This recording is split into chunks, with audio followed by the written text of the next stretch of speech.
જય શ્રી કૃષ્ણ મિત્રો, સ્વાગત છે તમારું રાધે ગુજરાતી સ્ટોરીમાં। તો મિત્રો, ઘરમાં આ જીવજંતુઓનું આવવું ખૂબ જ શુભ સંકેત છે। આ 10 એવા જીવજંતુ છે જે ખૂબ જ શુભ માનવામાં આવે છે। જો આ 10 જીવજંતુ આપણા ઘરમાં આવે તો સમજી લેવું કે દેવી લક્ષ્મી આપણાથી પ્રસન્ન છે। જો આ જીવજંતુ તમારા ઘરમાં આવે છે તો તમારા ભાગ્યનો ઉદય થવાનો છે અને તમારો જે પણ ખરાબ સમય હતો, તમે જે પણ સમસ્યાઓનો સામનો કરી રહ્યા હતા તે બધું સમાપ્ત થવાનું છે અને તમારા માટે સારો સમય આવવાનો છે। જો આ 10 પ્રકારના જીવજંતુ ઘરમાં આવે છે તો ઘરમાં દેવી લક્ષ્મીનું આગમન થાય છે।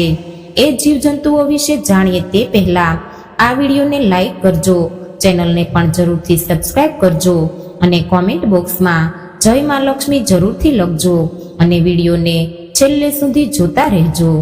નંબર 1 છે ગરોળી। ગરોળીને દેવી લક્ષ્મીનું પ્રતીક માનવામાં આવે છે। એવા ઘણા લોકો છે જે ગરોળીને મારી નાખે છે, પરંતુ તમારે તેને ન મારવી જોઈએ। તમારે આવું ન કરવું જોઈએ। ગરોળી એ માતા લક્ષ્મીની નિશાની છે। શ્રી વિષ્ણુ પુરાણ અનુસાર એવું કહેવામાં આવે છે કે જો તમે તમારા પૂજા રૂમમાં દરરોજ ગરોળી જુઓ છો અથવા તો તમે પૂજા કરતા હો ત્યારે તમારી નજીક ક્યાંય પણ ગરોળી જોવા મળે છે તો તે સંકેત છે કે તમારું ભાગ્ય ખૂબ જ જલ્દી સુધરશે। તમારા ઘરમાં દેવી લક્ષ્મીનું આગમન થવાનું છે। ગરોળી ખૂબ જ શુભ સંકેત લાવે છે। જો તમને ક્યાંય પણ 2 પૂંછડીવાળી ગરોળી દેખાય તો સમજી લેવું કે તમારા ઘરમાં સુખ અને સમૃદ્ધિ આવવાની છે। ગરોળીને માતા લક્ષ્મીનું સ્વરૂપ માનવામાં આવે છે, એટલા માટે ભૂલથી પણ ગરોળીને ક્યારેય ન મારવી જોઈએ। નંબર 2 છે કાચબો। જ્યોતિષશાસ્ત્ર અનુસાર જો તમારા ઘરમાં કાચબો આવે છે તો તે પણ એક શુભ સંકેત છે। જો તમારા ઘરે કાચબો આવે છે તો સમજી લેવું કે શ્રી ભગવાન વિષ્ણુ સ્વયં તમારા ઘરે આવવાના છે, કારણ કે કાચબો ખૂબ જ ભાગ્યશાળી લોકોના ઘરે આવે છે। શ્રી હરિ વિષ્ણુ તમારા ઘરમાં પ્રવેશ કરવાના છે। ઘરમાં કાચબાનું આગમન ખૂબ જ શુભ સંકેત માનવામાં આવે છે। જો તમારા ઘરમાં કાચબો આવે છે તો તેમને સકારાત્મક ઉર્જાનો પ્રવાહ વધે છે, કારણ કે કાચબાને ભગવાન વિષ્ણુનો કશ્યપ અવતાર માનવામાં આવે છે। ઘરમાં તેના આગમનથી દેવી લક્ષ્મી પ્રસન્ન થાય છે અને સુખ, સમૃદ્ધિ અને શાંતિમાં પણ વધારો થાય છે। નંબર 3 છે ચચુંદર। જો તમારા ઘરમાં ચચુંદર પ્રવેશ કરે છે, તમારા ઘરમાં ચચુંદર ઘૂસી ગયું હોય તો સમજી લેવું કે દુનિયામાં એવી કોઈ શક્તિ નથી જે તમારા સમયને બદલતા રોકી શકે। જે ઘરમાં ચચુંદર જાય છે તે ત્યાં ખૂબ જ શુભ સંકેતો લાવે છે। જે ઘરમાં ચચુંદર પ્રવેશે છે એ ઘરની કિસ્મત ચમકવા લાગે છે। ચચુંદર ખૂબ જ સુખ અને સમૃદ્ધિ લાવે છે। જો કોઈ વ્યક્તિને ચારે બાજુ ચચુંદર ચક્કર લગાવે છે તો તે વ્યક્તિ તેના જીવનમાં ખૂબ પ્રગતિ કરે છે અને તેની પ્રગતિમાં કોઈ અવરોધ નહીં આવે। તે દિવસે બમણી અને રાત્રે 4 ગણી પ્રગતિ કરશે। વાસ્તુશાસ્ત્ર અનુસાર ચચુંદરનું આવવું આપણા પરિવાર માટે ખૂબ જ શુભ સંકેત છે। જો આપણા ઘરમાં ચચુંદર આવે છે તો તેને ઘરની દિનચર્યા બદલાઈ જાય છે અને પરિવારમાં ખુશીઓ આવવા લાગે છે। દેવી લક્ષ્મીની કૃપા હંમેશા તમારા પરિવાર પર બની રહે છે। જો કોઈ વ્યક્તિના ઘરની આસપાસ ચારે બાજુ ચચુંદર ચક્કર લગાવે છે તો તેને અચાનક ઘરની અંદર ધન પ્રાપ્તિના સંકેતો મળે છે। જો તમે વેપાર કરો છો તો શક્ય છે કે તમને અચાનક તમારા ધંધામાં પૈસા મળી શકે। એટલા માટે જે ઘરમાં ચચુંદર પ્રવેશ કરે છે તે ઘરનું ભાગ્ય ઉદય થવાનું બિલકુલ નિશ્ચિત હોય છે। નંબર 4 છે વીછી। જો તમારા ઘરમાં વીછી દેખાય તો સમજવું કે તમારા ઘરમાં કોઈ મુશ્કેલી આવવાની છે, પરંતુ જો તમે 2 વીછીને એક સાંકળમાં એટલે કે એકબીજાની પાછળ આ રીતે જોશો તો સમજી લો કે માતા લક્ષ્મી તમારું ઘર છોડીને જઈ રહ્યા છે। અને જો તે આવી રીતે તમારા ઘરમાં પ્રવેશતા જોવા મળે તો સમજવું કે દેવી લક્ષ્મી તમારા ઘરમાં પ્રવેશ કરવાના છે। જે નાના વીછી નીકળે છે તે ગરીબી અને દુઃખ દર્શાવે છે, પરંતુ જો તમે 2 વીછીને એક સાંકળમાં એટલે કે એકબીજાની પાછળ આ રીતે જોશો તો સમજી લો કે દેવી લક્ષ્મી તમારા ઘરે આવવાના છે, તમારા ભાગ્યનો ઉદય થવાનો છે. પણ વીછી સોનેરી રંગનો હોવો જોઈએ.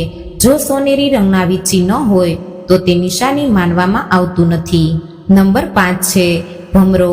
જો તમારા ઘરે ભમરો આવે છે તો સમજી લેવું કે તે ખૂબ જ શુભ સંકેત લઈને આવી રહ્યો છે.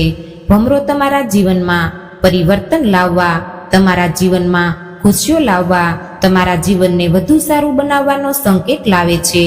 ઘરમાં ભમરાનું આગમન ખૂબ જ મહત્વપૂર્ણ સંકેત માનવામાં આવે છે. વાસ્તુશાસ્ત્રમાં કહેવામાં આવ્યું છે કે જો કોઈના ઘરે ભમરો આવે તો સમજવું કે તે ઘરમાં ભગવાન કુબેરનું આગમન સ્વયં શરૂ થાય છે અને ભગવાન કુબેર તે ઘર માટે ભંડારના દરવાજા ખોલે છે. એટલા માટે જે ઘરમાં ભમરો પ્રવેશ કરે છે તે ઘરમાં સુખ અને સમૃદ્ધિ આવવાની છે.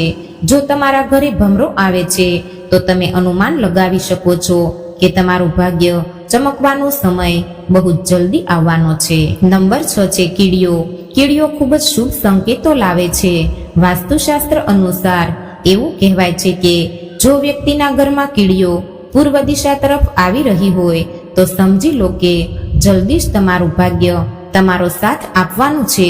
ખૂબ જ જલ્દી તમારા દુઃખના દિવસો દૂર થવાના છે અને તમારા ઘરમાં ખુશીઓ આવશે અને તમારા પરિવારના સભ્યોની પ્રગતિ થશે. જો કીડી પશ્ચિમ દિશામાંથી બહાર આવે તો સમજી લેવું કે તમે યાત્રા પર જવાના છો. તમે તમારી પસંદગીના કોઈ પણ સ્થળની મુલાકાત લઈ શકો છો. તમે કોઈ શુભ યાત્રા પર જવાના છો. જો કીડીઓ ઉત્તર દિશાથી બહાર આવે છે તો સમજી લો કે તમારા ઘરમાં ખુશીનો માહોલ આવવાનો છે.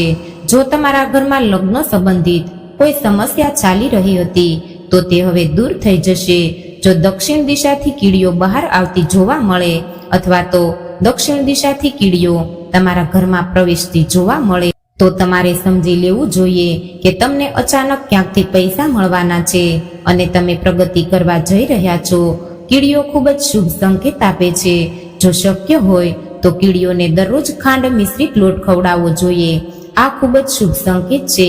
તેનાથી તમારા અવરોધો દૂર થાય છે અને તમે પ્રગતિના માર્ગ પર આગળ વધો છો. એટલા માટે જો શક્ય હોય તો તમારે દરરોજ કીડીઓને ખાંડ મિશ્રિત લોટ ખવડાવવો જોઈએ.